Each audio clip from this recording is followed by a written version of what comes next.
Hello, welcome back. Oh, I look awful. I always look awful.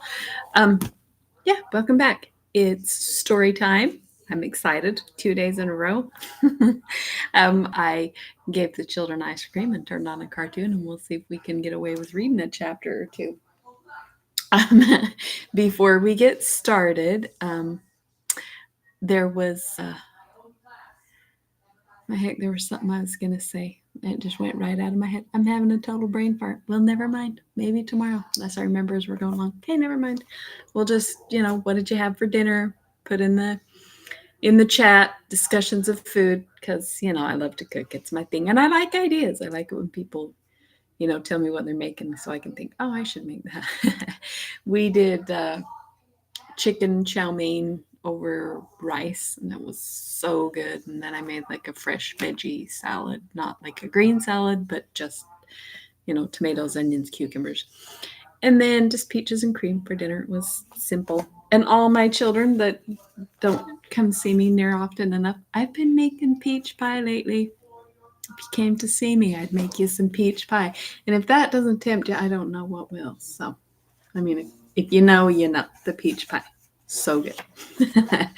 uh, and then show off something of the mess down here that I still haven't cleaned up. I don't know. Have I shown? Did I show these ones? I think I might have. They got all mixed up, the ones that I showed and the ones I haven't. We'll show them again. These are moons. Oh, these would match me. Look how cute they'd be with what I'm wearing. Aw. They're wire wrapped, if you can see that. So I like them. I like the look. They're really sparkly and cute. And then hearts and stars, classic purple glitter hearts and stars. And these are, for people who like the little bit bigger, dangly, super cute. Something for everybody. Okay. And then Anne of Green Gables, we're on chapter 21. Excuse me. Sorry, I'm tired. 21. New departure in flavorings. Oh, a new departure in flavorings. Dear me, there is nothing but meetings and partings in this world, as Mrs. Lynde says, remarked. For heaven's sake, I thought that was Mrs. Lynde, so I was kind of doing, Mrs. Lynde's voice. Let's start over. Okay. A new departure in flavorings. Dear me, there is nothing but meetings and partings in this world, as Mrs. Lynde says, remarked Anne plaintively, putting her slate and books down on the kitchen table on the last day of June and wiping her red eyes with a very damp handkerchief. Wasn't it fortunate, Marilla, that I took an extra handkerchief to school today? I had a presentiment that it would be needed. I never thought you were so fond of Mr. Phillips that you'd require 2 handkerchiefs to dry your tears just because he was going away, said Marilla. I don't think I was crying because I was really so very fond of him, reflected Anne. I just cried because all the others did. It was Ruby Gillis started it. Ruby Gillis has always declared she hated Mr. Phillips, but just as soon as he got up to make his farewell speech, she burst into tears. Then all the girls began to cry, one after the other. I tried to hold out, Marilla. I tried to remember the time Mr. Phillips made me sit with a boy, and the time he spelled my name without an E on the blackboard, and how he said I was the worst dunce he ever saw at geometry, and laughed at my spelling, and all the times he had been so horrid and sarcastic. But somehow I couldn't, Marilla. I just had to cry too. Jane Andrews has been talking for a month about how glad she'd be when Mr. Phillips went away, and she declared she'd never shed a tear. Well, she was worse than any of us and had to borrow a handkerchief from her brother. Of course the boys didn't cry because she hadn't brought one of her own, not expecting to need it. Oh, Marilla, it was heartrending. Mr. Phillips made such a beautiful farewell speech beginning, "The time has come for us to part." It was very affecting, and he had tears in his eyes too, Marilla. Oh, I felt dreadfully sorry and remorseful for all the times I'd talked in school and drawn pictures of him on my slate and made fun of him and Prissy. I can tell you I wished I'd been a model pupil like Minnie Andrews. She hadn't anything on her conscience. The girls cried all the way home from school. Carrie Sloane kept saying every few minutes, "The time has come for us to part," and that would start us off again whenever we were in any danger of cheering up. I do feel dreadfully sad, Marilla, but one can't feel quite in the depths of despair with 2 months' vacation before them, can they? And besides, we met the new minister and his wife coming from the station. For all I was feeling so bad about Mr. Phillips going away, I couldn't help taking a little interest in a new minister, could I? His wife is very pretty. Not exactly regally lovely, of course. It wouldn't do, I suppose, for a minister to have a regally lovely wife, because it might set a bad example. Mrs. Lynde says the minister's wife over at Newbridge sets a very bad example because she dresses so fashionably. Our new minister's wife was dressed in blue muslin with lovely puffed sleeves and a hat trimmed with roses. Jane Andrews said she thought puffed sleeves were too worldly for a minister's wife, but I didn't make any such uncharitable remark, Marilla, because I know what it is to long for puffed sleeves. Besides, she's only been a minister's wife for a little while, so one should make allowances, shouldn't they? They are going to board with Mrs. Lynde until the manse is ready. If Marilla, to in going down to Mrs. Lynde's that evening, was actuated by any motive save her avowed one of returning the quilting frame she had borrowed the preceding winter, it was an amiable weakness shared by most of the Avonlea people. Many a thing Mrs. Lynde had lent, sometimes never expecting to see it again, came home that night in charge of the borrowers thereof. A new minister, and moreover a minister with a wife, was a lawful object of curiosity in a quiet little country settlement where sensations were few and far between. Old Mr. Bentley, the minister, whom Anne had found lacking in imagination, had been pastor of Avonlea for 18 years. He was a widower when he came, and a widower he remained, despite the fact that gossip regularly married him to this, that, or the other one every year of his sojourn. In the preceding February he had resigned his charge and departed amid the regrets of his people, most of whom had the affection born of long intercourse for their good old minister, in spite of his shortcomings as an orator. Since then, the Avonlea church had enjoyed a variety of religious dissipation in listening to the many and various candidates and supplies who came Sunday after Sunday to preach on trial. These stood or fell by the judgment of the fathers and mothers in Israel, but a certain small red-haired girl who sat meekly in the corner of the old Cuthbert pew also had her opinions about them, and discussed the same in full with Matthew, Marilla always declining from principle to criticize ministers in any shape or form. "I don't think Mr. Smith would have done, Matthew," was Anne's final summing up. "Mrs. Lynde says his delivery was so poor, but I think his worst fault was just like Mr. Bentley's. He had no imagination. And Mr. Terry had too much. He let it run away with him, just as I did mine in the matter of the haunted wood. Besides, Mrs. Lynde says his theology wasn't sound. Mr. Gresham was a very good man and a very religious man, but he had too many funny stories and made the people laugh in church. He was undignified. And you must have some dignity about a minister, mustn't you, Matthew? I thought Mr. Marshall was decidedly. She says it would never do to have a young, unmarried minister in Avonlea, because he might marry in the congregation, and that would make trouble. Mrs. Lynde is a very far-seeing woman, isn't she, Matthew? I'm very glad they've called Mr. Allen. I liked him because his sermon was interesting, and he prayed as if he meant it, and not just as if he did it because he was in the habit of it. Mrs. Lynde says he isn't perfect, but she says she supposes we couldn't expect a perfect minister for $750 a year. And anyhow, his theology is sound because she questioned him thoroughly on all points of doctrine, and she knows his wife's people, and they are most respectable, and the women are all good housekeepers. Mrs. Lynde says that sound doctrine in the man and good housekeeping in the woman make an ideal combination for a minister's family. The new minister and his wife were a young, pleasant-faced couple, still in their honeymoon and full of all good and beautiful enthusiasms for their chosen life work. Hi, monkey. Are you coming to say hi? Oh, Is that your cars?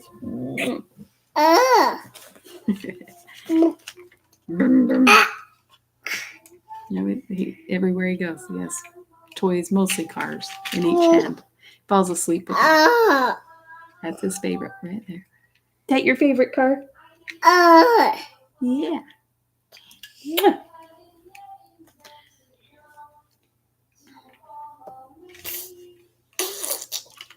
Where was I? Avonlea opened its heart to them from the start. Old and young liked the frank, cheerful man with his high ideals, and the bright, gentle little lady who assumed the mistressship of the manse. With Mrs. Allen, Anne felt promptly and wholeheartedly led. She had discovered another kindred spirit. Mrs. Allen is perfectly lovely, she announced one Sunday afternoon. She's taken our class, and she's a splendid teacher. She said right away she didn't think it was fair for the teacher to ask all the questions. And you know, Marilla, that is exactly what I've always thought. She said we could ask her any question we liked. And I asked ever so many. I'm good at asking questions, Marilla. You showing everything off? I believe you, was Marilla's emphatic comment. Nobody else asked any except Ruby Gillis, and she asked if there was to be a Sunday school picnic this summer. I didn't think that was a very proper question to ask because it hadn't any connection with the lesson. The lesson was about Daniel in the lion's den, but Mrs. Allen just smiled and said she thought there would be. Mrs. Allen has a lovely smile. She has such exquisite dimples in her cheeks. I wish I had dimples in my cheeks. Marilla, I'm not half so skinny as I was when I came here, but I have no dimples yet. If I had, perhaps, I could influence people for good. Mrs. Allen said we ought always try to influence other people for good. She talked so nice about everything. I never knew before that religion was such a cheerful thing. I always thought it was kind of melancholy. But Mrs. Allen's isn't, and I'd like to be a Christian if I could be one like her. I wouldn't want to be like Mr. Superintendent Bell. It's very naughty of you to speak so about Mr. Bell, said Marilla severely. Mr. Bell is a real good man. Oh, of course he's good, agreed Anne, but he doesn't seem to get any comfort out of it. If I could be good, I'd dance and sing all day because I was glad of it. I suppose Mrs. Allen is too old to dance and sing, and of course it wouldn't be dignified in a minister's wife, but I can just feel she's glad she's a Christian, and that she'd be one even if she could get to heaven without it. I suppose we must have Mr. and Mrs. Allen up to tea some day soon, said Marilla reflectively. They've been most everywhere but here. Let me see. Next Wednesday would be a good time to have them. But don't say a word to Matthew about it, for if he knew they were coming, he'd find some excuse to be away that day. He'd got so used to Mr. Bentley he didn't mind him, but he's going to find it hard to get acquainted with a new minister, and a new minister's wife will frighten him to death. I'll be as secret as the dead, assured Anne. But, oh, Marilla, will you let me make a cake for the occasion? I'd love to do something for Mrs. Allen, and you know I can make a pretty good cake by this time. You can make a layer cake, promised Marilla. Monday and Tuesday, great preparation went on at Green Gables. Having the minister and his wife to tea was a serious and important undertaking, and Marilla was determined not to be eclipsed by any of the Avonlea housekeepers. Anne was wild with excitement and delight. She talked it all over with Diana Tuesday night in the twilight, as they sat on the big red stones by the Dryad's Bubble and made rainbows in the water with little twigs dipped in fir balm. Everything is ready, Diana, except my cake, which I'm to make in the morning, and the baking powder biscuits, which Marilla will make just before tea time. I assure you, Diana, that Marilla and I have had a busy 2 days of it. It's such a responsibility having a minister's family to tea. I never went through such an experience before. You should just see our pantry. It's a sight to behold. We're going to have jellied chicken and cold tongue. We're to have 2 kinds of jelly, red and yellow, and whipped cream, and lemon pie, and berry pie, and 3 kinds of cookies, and fruitcake. and Marilla's famous yellow plum preserves that she keeps especially for ministers, and pound cake and layer cake and biscuits as aforesaid. Holy cow, that's a lot of food. Can you imagine going to tea and having 15 different sorts of cakes and cookies?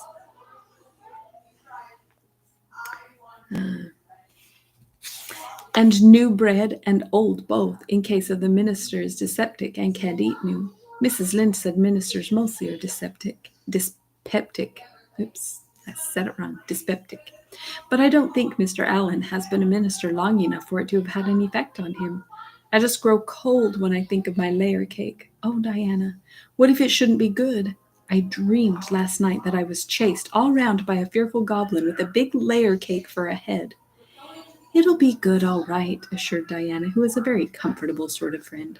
I'm sure that piece of the one you made that we had for lunch in Idlewild 2 weeks ago was perfectly elegant. Yes, but cakes have such a terrible habit of turning out bad just when you especially want them to be good, sighed Anne, setting a particularly well-balanced twig afloat. However, I suppose I shall just have to trust to Providence and be careful to put in the flour. Oh, look, Diana, what a lovely rainbow! Do you suppose the Dryad will come out after we go away to take it for a scarf? You know there is no such thing as a Dryad, said Diana. Diana's mother had found out about the haunted wood and had been decidedly angry over it. As a result, Diana had abstained from any further imitative flights of imagination and did not think it prudent to cultivate a spirit of belief, even in harmless Dryads. But it's so easy to imagine there is, said Anne. Every night before I go to bed, I look out of my window and wonder if the Dryad is really sitting here, combing her locks with the spring for a mirror. Sometimes I look for her footprints in the dew in the morning. Oh, Diana, don't give up your faith in the Dryad. Wednesday morning came. Anne got up at sunrise because she was too excited to sleep. She had caught a severe cold in the head by reason of her dabbling in the spring on the preceding evening, but nothing short of absolute pneumonia could have quenched her interest in culinary matters that morning. After breakfast, she proceeded to make her cake. When she finally shut the oven door, upon it, she drew a long breath. I'm sure I haven't forgotten anything this time, Marilla, but do you think it will rise? Just suppose perhaps the baking powder isn't good. I used it out of the new can, and Mrs. Lynde says you can never be sure of getting good baking powder nowadays when everything is so adulterated. Mrs. Lynde says the government ought to take the matter up, but she says we'll never see the day when a Tory government will do it, Marilla. What if the cake doesn't rise? We'll have plenty without it, was Marilla's unimpassioned way of looking at the subject. The cake did rise, however, and came out of the oven as light and feathery as golden foam. Anne, flushed with delight, clapped it together with layers of ruby jelly, and in imagination saw Mrs. Allen eating it and possibly asking for another piece. You'll be using the best tea set, of course, Marilla, she said. Can I fix up the table with ferns and wild roses? I think that's all nonsense, sniffed Marilla. In my opinion, it's the eatables, for heaven's sake. My eyes are going bad. I'm getting old, and the lighting is not very good in here. I thought that A was an S. It's the eatables that matter, and not flumery decorations. Mrs. Barry had her table decorated, said Anne, who was not entirely guiltless of the wisdom of the serpent, and the minister paid her an elegant compliment. He said it was a feast for the eye as well as the palate. Well, do as you like, said Marilla, who was quite determined not to be surpassed by Mrs. Barry or anybody else. Only mind you leave enough room for the dishes and the food. Anne laid herself out to decorate in a manner, and after a fashion that would leave Mrs. Barry's nowhere. Having abundance of roses and ferns and a very artistic taste of her own, she made the tea table such a thing of beauty that when the minister and his wife sat down to it, they exclaimed in chorus over its loveliness. It's Anne's doings, said Marilla grimly just, and Anne felt that Mrs. Allen's approving smile was almost too much happiness for this world. Matthew was there, having been inveigled into the party. Only goodness and Anne knew how. He had been in such a state of shyness and nervousness that Marilla had given him up to despair, but Anne took him in hand so successfully that he now sat at the table in his best clothes and white collar and talked to the minister not uninterestingly. He never said a word to Mrs. Allan, but that perhaps was to be expected. All went merry as a marriage bell all went merry as a marriage bell until Anne's layer cake was passed. Mrs. Allan, having already been helped to a bewildering variety, declined it. But Marilla, seeing the disappointment on Anne's face, said smilingly, "Oh, you must take a piece of this, Mrs. Allan. Anne made it on purpose for you." "In that case, I must sample it," laughed Mrs. Allan, helping herself to a plump triangle, as did also the minister and Marilla. Mrs. Allan took a mouthful of hers, and a most peculiar expression crossed her face. Not a word did she say, however, but steadily ate away at it. Marilla saw the expression and hastened to taste the cake. "Anne Shirley!" she exclaimed. "What on earth did you put into that cake?" "Nothing but what the recipe said, Marilla," cried Anne with a look of anguish. "Oh, isn't it all right?" "All right? It's simply horrible. Mrs. Allan, don't try to eat it. Anne, taste it yourself. What flavoring did you use?" "Vanilla," said Anne, her face scarlet with mortification after tasting the cake. "Only vanilla. Oh, Marilla, it must have been the baking powder. I had my suspicions of that baking powder, fiddlesticks. Go and bring me the bottle of vanilla you used." Anne fled to the pantry and returned with a small bottle, partially filled with a brown liquid, and labeled yellowly, "Best Vanilla." Marilla took it, uncorked it, smelled it. "Mercy on us, Anne, you flavored that cake with anodyne liniment." "I broke the liniment bottle last week and poured what was left into an old empty vanilla bottle. I suppose it's partly my fault. I should have warned you, but for pity's sake, why couldn't you have smelled it?" Anne dissolved into tears under this double disgrace. "I couldn't. I had such a cold." And with this, she fairly fled to the gable chamber, where she cast herself on the bed and wept as one who refuses to be comforted. Presently, a light step sounded on the stairs, and somebody entered the room. "Oh, Marilla," sobbed Anne without looking up, "I'm disgraced forever. I shall never be able to live this down. It will get out. Things always do get out in Avonlea. Diana will ask me how my cake turned out, and I shall have to tell her the truth. I shall always be pointed at as the girl who flavored a cake with anodyne liniment. Gil, the boys in school will never get over laughing at it. Oh, Marilla, if you have a spark of Christian pity, don't tell me that I must go down with the dishes and wash the dishes after this. I'll wash them when the minister and his wife are gone, but I cannot ever look Mrs. Allan in the face again. Perhaps she'll think I tried to poison her. Mrs. Lynde says she knows as an orphan girl who tried to poison her benefactor, but the liniment isn't poisonous. It's meant to be taken internally, although not in cakes. Won't you tell Mrs. Allan so, Marilla?" "Suppose you jump up and tell her so yourself," said a merry voice. Anne flew up to find Mrs. Allan standing by her bed, surveying her with laughing eyes. "My dear little girl, you mustn't cry like this," she said, genuinely disturbed by Anne's tragic face. "Why, it's all just a funny mistake that anybody might make." "Oh, no, it takes me to make such a mistake," said Anne forlornly. "You coming to say hi?" Hi. I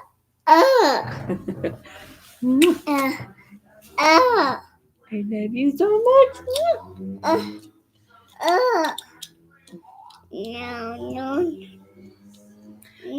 And I wanted to have that cake so nice for you, Mrs. Allan.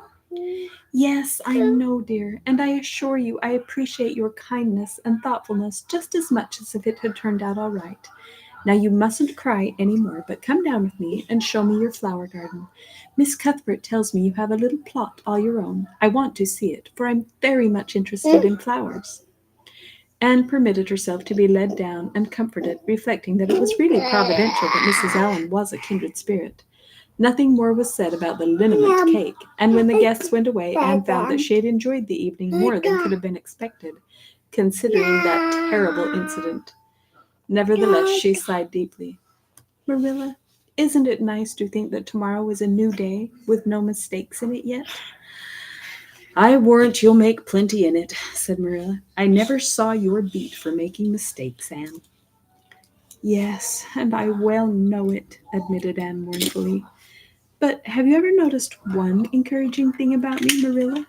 I never make the same mistake twice. I don't know as that's much a benefit when you're always making new ones. Oh, don't you see, Marilla? There must be a limit to the mistakes one person can make, and when I get to the end of them, then I'm all through with them. That's a very comforting thought. Well, you'd better go and give that cake to the pig, said Marilla. It isn't fit for any human to eat, not even Jerry Boot. Okay, well, it's a short one. I'll just read it. 22. Anne is invited out to tea. And what are your eyes popping out of your head about now? Asked Marilla when Anne had just come in from a run to the post office. Have you discovered another kindred spirit? Excitement hung around Anne like a garment, shone in her eyes, kindled in every feature. She had come dancing up the lane like a wind-blown sprite, through the mellow sunshine and lazy shadows of the August evening. No, Marilla, but oh, what do you think? I am invited to tea at the manse tomorrow afternoon. Mrs. Allen left the letter for me at the post office. Just look at it, Marilla. Miss Anne Shirley, Green Gables. That is the first time I was ever called Miss. Such a thrill as it gave me. I shall cherish it forever among my choicest treasures. Mrs. Allen told me she meant to have all the members of her Sunday school class to tea in turn, said Marilla, regarding the wonderful event very coolly. You needn't get in such a fever over it. Do learn to take things calmly, child. For Anne, to take things calmly would have been to change her nature. All spirit and fire and dew as she was, the pleasures and paths of life came to her with trebled intensity. Marilla felt this and was vaguely troubled over it, realizing that the ups and downs of existence would probably bear hardly on this impulsive soul, and not sufficiently understanding that the equally great capacity for delight might more than compensate. Therefore, Marilla conceived it to be her duty to drill Anne into a tranquil uniformity of disposition, as impossible and alien to her as to a dancing sunbeam in one of the brook shallows. She did not make much headway, as she sorrowfully admitted to herself. The downfall of some dear hope or plan plunged Anne into deeps of affliction. The fulfillment thereof exalted her to dizzy realms of delight. Marilla had almost begun to despair of ever fashioning this waif of the world into her model little girl of demure manners and prim deportment. What you doing? Neither would she have believed that she really liked Anne much better as she was. Where you going? I love you. Anne went to bed that night speechless with mystery, because Matthew had said the wind was round northeast, and he feared it would be a rainy day tomorrow. The rustle of the poplar leaves, I lost my place, about the house worried her. It sounded so like pattering raindrops, and the dull, faraway roar of the Gulf, to which she listened delightedly at other times, loving its strange, sonorous, haunting rhythm, now seemed like a prophecy of storm and disaster to a small maiden who particularly wanted a fine day. Anne thought that the morning would never come. But all things have an end, even nights before the day on which you are invited to take tea at the manse. The morning, in spite of Matthew's predictions, was fine, and Anne's spirits soared to their highest. Oh, Marilla, there is something in me today that makes me just love everybody I see, she exclaimed as she washed the breakfast dishes. You don't know how good I feel. Wouldn't it be nice if it could last? I believe I could be a model child if I were just invited out to tea every day. But oh, Marilla, it's a solemn occasion, too. I feel so anxious. What if I shouldn't behave properly? You know I never had tea at a manse before, and I'm not sure that I know all the rules of etiquette, although I've been studying the rules given in the etiquette department of the Family Herald ever since I came here. I'm so afraid I'll do something silly or forget to do something I should do. Would it be good manners to take a second helping of anything if you wanted to very much?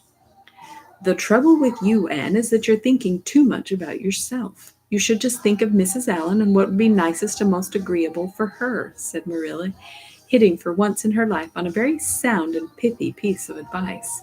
Anne instantly realized this. You are right, Marilla. I'll try not to think about myself at all. Anne evidently got through her visit without any serious breach of etiquette, for she came home through the twilight under a great high-sprung sky, gloried over with trails of saffron and rosy cloud, in a beautified state of mind, and told Marilla all about it happily. Sitting on the big red sandstone slab at the kitchen door with her tired curly head in Marilla's gingham lap, a cool wind was blowing down the long harvest fields from the rims of fiery western hills and whistling through the poplars. One clear star hung above the orchard, and the fireflies were flitting over in Lover's Lane, in and out among the ferns and rustling boughs. Anne watched them as she talked, and somehow felt that the wind and stars and fireflies were all tangled up together into something unutterably sweet and enchanting. Oh, Marilla, I've had a most fascinating time. I feel that I have not lived in vain, and I shall always feel like that, even if I should never be invited to tea at a manse again. When I got there, Mrs. Allen met me at the door. She was dressed in the sweetest dress of pale pink organdy, with dozens of frills and elbow sleeves, and she looked just like a seraph. I really think I'd like to be a minister's wife when I grow up, Marilla. A minister wouldn't mind my red hair because he wouldn't be thinking of such worldly things. But then, of course, one would have to be naturally good, and I'll never be that. So I suppose there's no use in thinking about it. Some people are naturally good, you know, and others are not. I'm one of the others. Mrs. Lynde says I'm full of original sin. No matter how hard I try to be good, I can never make such a success of it as those who are naturally good. It's a good deal like geometry, I expect. But don't you think the trying so hard ought to count for something? Mrs. Allen is one of the most naturally good people. I love her passionately. You know, there are some people, like Matthew and Mrs. Allen, that you can love right off without any trouble. And there are others, like Mrs. Lynde, that you have to try very hard to love. You know, you ought to love them because they know so much and are such active workers in the church, but you have to keep reminding yourself of it all the time, or else you forget. There was another little girl at the manse to tea from the White Sands Sunday School. Her name was Lauretta Bradley, and she was a very nice little girl. Not exactly a kindred spirit, you know, but still very nice. We had an elegant tea, and I think I kept all the rules of etiquette pretty well. After tea, Mrs. Allen played and sang, and she got Lauretta and me to sing too. Mrs. Allen says I have a good voice, and she says I must sing in the Sunday school choir after this. You can't think how I was thrilled at the mere thought. I've longed so to sing in the Sunday school choir as Diana does, but I feared it was an honor I could never aspire to. Loretta had to go home early because there's a big concert in the White Sands Hotel tonight, and her sister is to recite at it. Loretta says that the Americans at the hotel give a concert every fortnight in aid of the Charlottetown Hospital, and they ask lots of the White Sands people to recite. Loretta said she expected to be asked herself some day. I just gazed at her in awe. After she had gone, Mrs. Allen and I had a heart-to-heart talk. I told her everything about Mrs. Thomas and the twins, and Katie Maurice, and Violetta, and coming to Green Gables, and my troubles over geometry. And would you believe it, Marilla? Mrs. Allen told me she was a dunce at geometry too. You don't know how that encouraged me. Mrs. Lynde came to the manse just before I left, and what do you think, Marilla? The trustees have hired a new teacher, and it's a lady. Her name is Miss Muriel Stacy. Isn't that a romantic name? Mrs. Lynde says they've never had a female teacher in Avonlea before, and she thinks it is a dangerous innovation, but I think it will be splendid to have a lady teacher. And I really don't see how I'm going to live through 2 weeks before school because I'm so impatient to see her.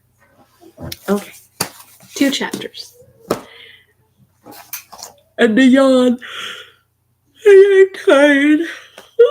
But do you think I'm going to go to bed? No. I have too much to do. But I am going to go clean, wash the dishes, put children to bed, fold laundry, all the good stuff. But I am going to try to read more, and we'll try keeping up with the chapters. So hopefully we'll see you next time. And if not, you'll catch up, right? You'll come back. Make sure you leave a like if you enjoy the stories. And we'll see you tomorrow. Hopefully, pretty sure I'll do tomorrow. So we'll see you. Good night.